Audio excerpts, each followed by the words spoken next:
Oke, welcome to Invest with Utama. Jadi di video pertama ini, atau lebih tepatnya di part 1, kita akan coba bahas tentang emiten-emiten rokok yang kemarin sangat ramai diperbincangkan, yaitu mengenai cukai rokok yang naik 12,5%.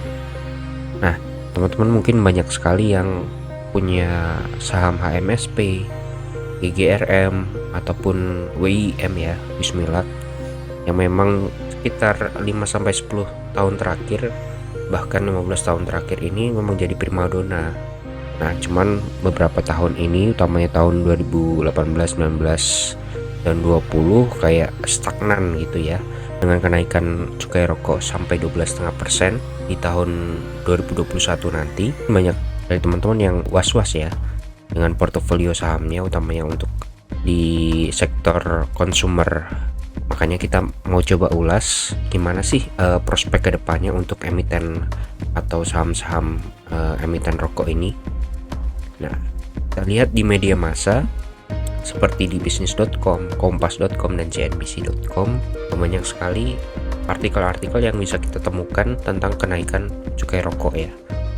Nah, di sini di bisnis.com bahas tentang kenaikan cukai dan dampaknya terhadap emiten rokok. Lalu Sri Mulyani ini di kompas.com umumkan cukai rokok pada tahun 2021 naik 12,5%. Dengan CNBC sendiri membahas tentang kenaikan harga rokok dan langsung membahas tentang makin naiknya harga rokok di tahun 2021. Ini langsung berimbas pada penurunan harga di tanggal 10 dan 11 Desember. Ini langsung ARB teman-teman, atau auto reject bawah ya. Ini datanya saya kumpulkan dari RTI Bisnis. Untuk saham WIM koreksi 1,68% ya. Ini di closing tanggal 11 Desember ini. Lalu HMSP turun 6,89, langsung auto reject bawah 2 hari berturut-turut ke harga Rp1.555 per lembarnya. Dan GGRM HRB juga sebesar 6,72%. Nah, ini padahal HMSB dan GGRM ini market capnya tinggi-tinggi ya. Ini market cap untuk HMSP aja 180,87 triliun, dengan GGRM sampai 79,46 triliun. Ini big caps semua nih. Nah, kalau OEM memang ini bisa kita bilang third liner ya untuk saham emiten rokok. Cuman di 2020 ini waktu pandemi corona jadi primadona nih, naiknya paling tinggi nih. Hanya saya coba bahas. Cuman untuk di part 1 ini saya coba fokuskan pembahasan di saham HMSP dulu ya teman-teman. Nah, kalau kita akumulasikan dari perdagangan hari 10 dan 11 itu penurunan harga HMSP mencapai 13,85%, WIM 1,68%, dan GGRM 13,6%. Teman-teman mungkin mulai khawatir ya, ini gimana nih dengan prospek saham rokok. Mungkin yang lain banking, CPO, komoditi yang lain, batubara yang lain udah hampir ke harga sebelum pandemi di bulan Februari atau Maret itu, penurunan harga IHSG yang dalam. Nah, sedangkan untuk emiten consumer utamanya di rokok ini belum naik signifikan ya. Nah, di Desember ini yang harusnya jadi window dressing malah makin turun karena ada pengumuman kenaikan cukai sebesar 12,5% tadi. Nah, ini berhubung saya bikinnya tanggal 11 dan baru sempat recordnya tanggal 15 Desember, data penutupan closing market tanggal 15 Desember di GGRM sudah mulai rebound ya 3%. Lalu kita coba ke HMSP. Teman-teman bisa cek di masing-masing aplikasinya, mungkin di RTI atau apapun. Itu 1595 ya hari ini. Lalu untuk WIM turun ya 590. Jadi ada yang udah mulai rebound dan tetap belum signifikan ya naikannya. Nah, kita coba bahas nih, sebenarnya apa sih alasan pemerintah menaikkan cukai rokok. Nah, ini kita ambil dari artikel dari bisnis.com. Ini Bu Sri Mulyani ya. itu memaparkan memang ingin harga rokok itu nggak terjangkau nih. Yang pertama itu untuk mengendalikan konsumsi rokok ya. Di RPJMN atau Rencana Pembangunan Jangka Menengah Nasional tahun 2020 sampai 2024. Kalau kita tahu kan periode kedua Pak Jokowi ini memang ingin meningkatkan kualitas SDM ya. Kalau yang periode pertama kan concern dengan infrastruktur ya. Nah, SDM yang apa sih sebenarnya untuk jangka menengah itu? Makanya salah satu alasannya itu untuk mengendalikan konsumsi rokok. Ke siapa konsumsinya? Nah, ini jawabannya dari nomor 2 nih.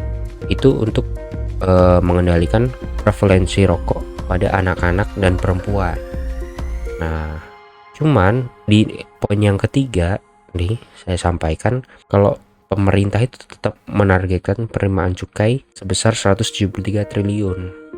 Nah, kalau kita bandingkan dengan target 2020 itu malah naik 5,49%. Jadi memang industri rokok ini pemerintah masih mau mengandalkan sektor consumer ini di rokok ini untuk penerimaan cukai, cuman ingin membatasin aja supaya nggak semua orang, utamanya anak-anak dan perempuan ini bisa beli rokok dengan gampang. Makanya tetap menaikkan cukai rokok. Dan yang ketiga tentu tadi untuk target penerimaan cukai, karena tahun 2021 itu pandemi corona belum tentu selesai, makanya pemerintah masih butuh banyak uang ya untuk APBN ya. Nah, kalau kita telah lagi untuk kenaikan cukai rokoknya pun nggak semua ya, ternyata nggak semua yang diberitakan tadi media, oh ini rokok naik 12,5%, nanti bagaimana nih emiten sahamnya. Makanya itu yang membuat orang-orang menjadi panic selling gitu loh, makanya sahamnya jadi ARB 2 kali. Padahal untuk kenaikan cukai rokok itu nggak semuanya. Kalau kita telaah di sini tadi di bisnis.com jelasin kalau sigaret yang naik itu cuman sigaret kretek mesin SKM, sigaret putih mesin SPM. Nah, untuk sigaret kretek tangannya itu nggak sama sekali nggak naik 0%. Jadi pemerintah tetap memperhatikan utamanya untuk petani cukai ya, supaya mereka nggak makin terdampak nih di pandemi COVID ini. Makanya untuk SKT atau sigaret kretek tangan ini nggak dinaikkan jadi 0%. Nah, lalu coba kita bandingkan atau kita analisa dari faktor fundamentalnya, dari analisa fundamentalnya dari masing-masing emiten rokok ini. Tapi di part 1 ini saya akan khusus bahas fokus untuk HMSP ya. Mulai dari number of shareholder, revenue, net income, net margin income, dan price earning ratio-nya. Nah, mulai dari number of shareholder.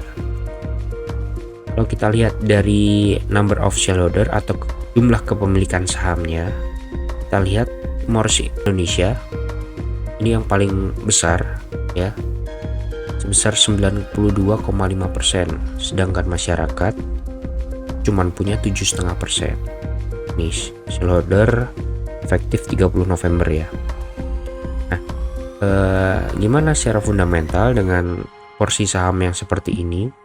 Porsi saham yang lebih kecil daripada 30% itu secara fundamental sangat bagus ya. Kenapa? Karena kalau kita punya perusahaan yang bagus secara fundamental atau prospeknya bagus secara ke depan, pasti kita nggak akan share kepemilikan ke banyak orang ya. Jadi makin kecil porsi saham ke masyarakatnya, makin bagus perusahaannya. Nah, makanya untuk number of shareholdernya ini sangat bagus ya.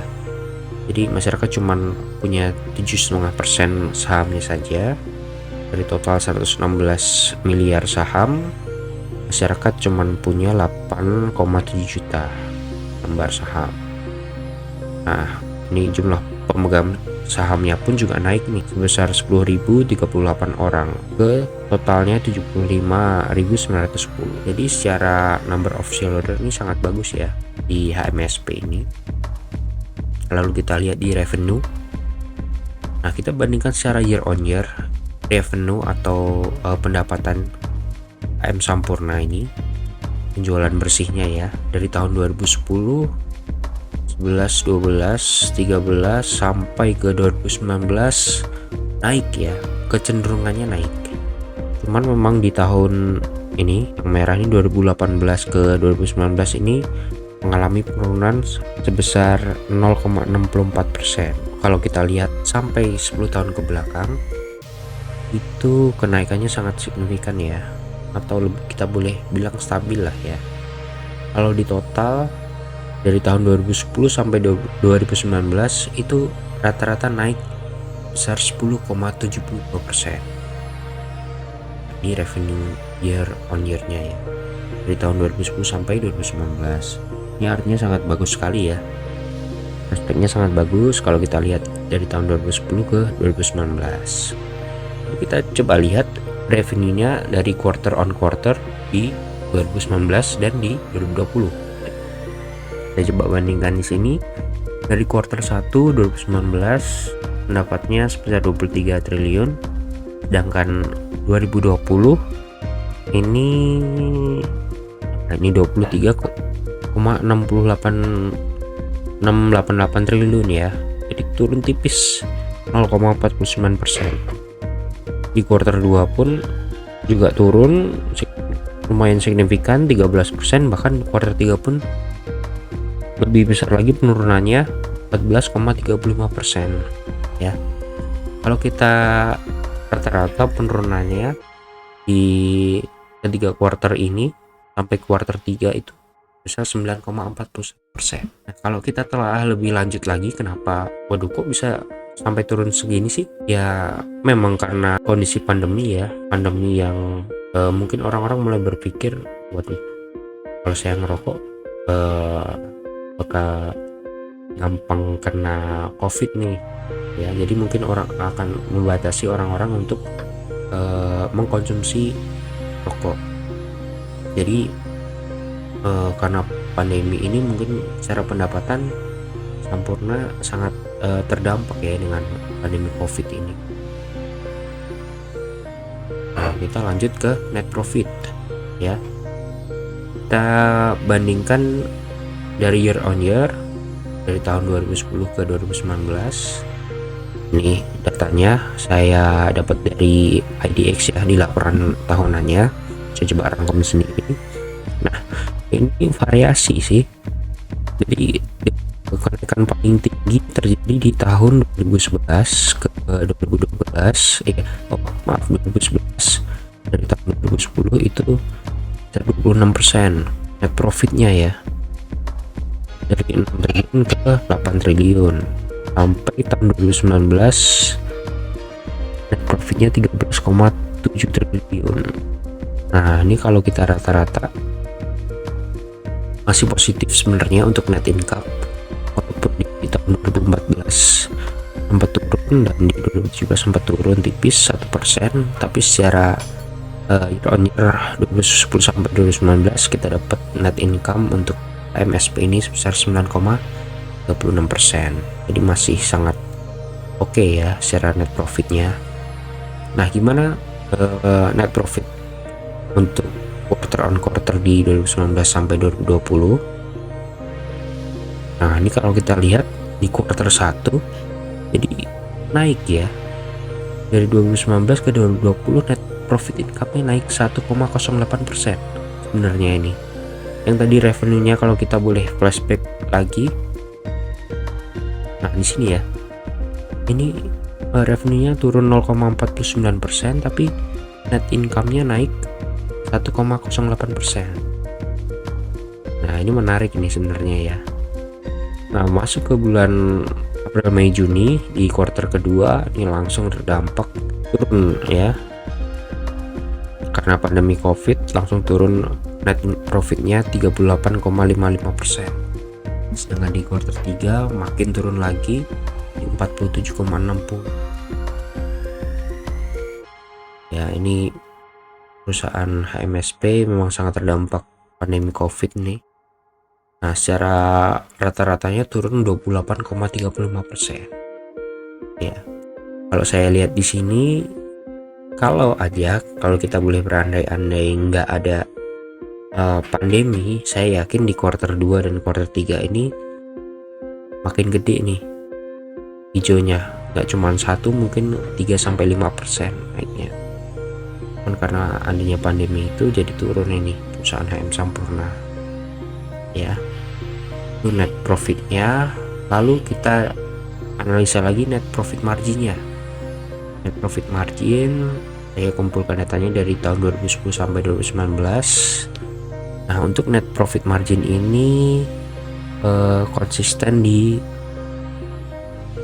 13% lah ya. Kalau saya rata-rata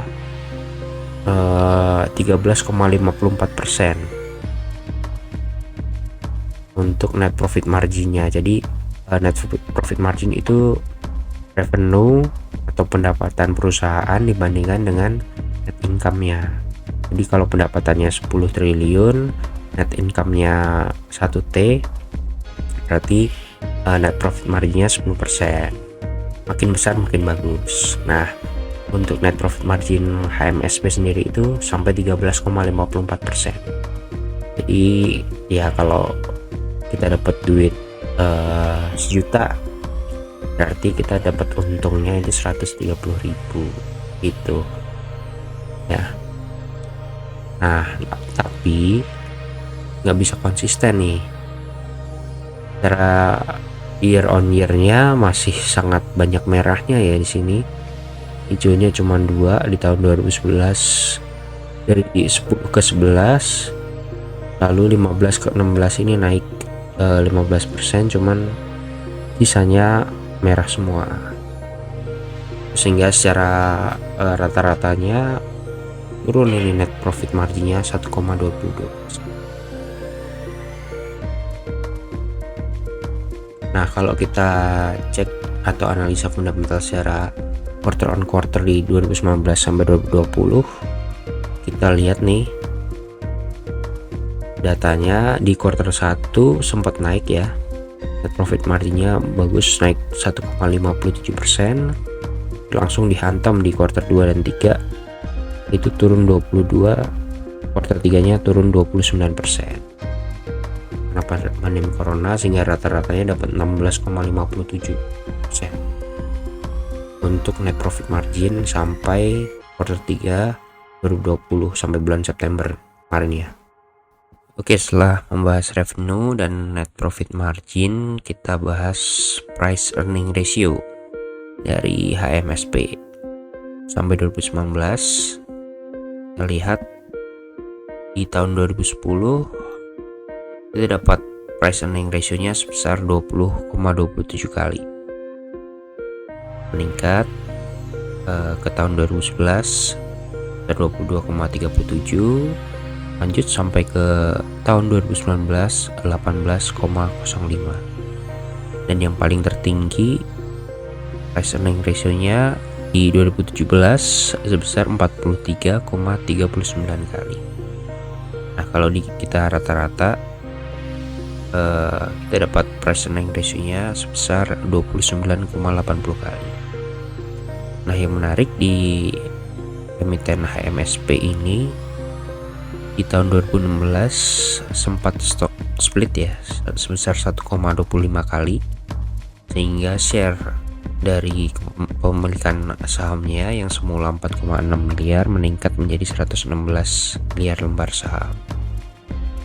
Nah, kalau kita bandingkan rata-rata price earning ratio dari tahun 2010 sampai 2019 dengan quarter 3 2020, kita dapatkan price earning ratio-nya hanya sebesar 19,68 kali.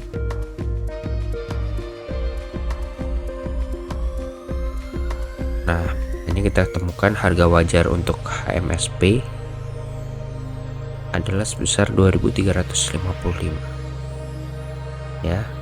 Jadi karena terdampak pandemi COVID ini, jadi penjualan saham HMSP tertekan, sehingga price earning ratio-nya yang kalau kita rata-rata selama 10 tahun terakhir sebesar 29,80 kali,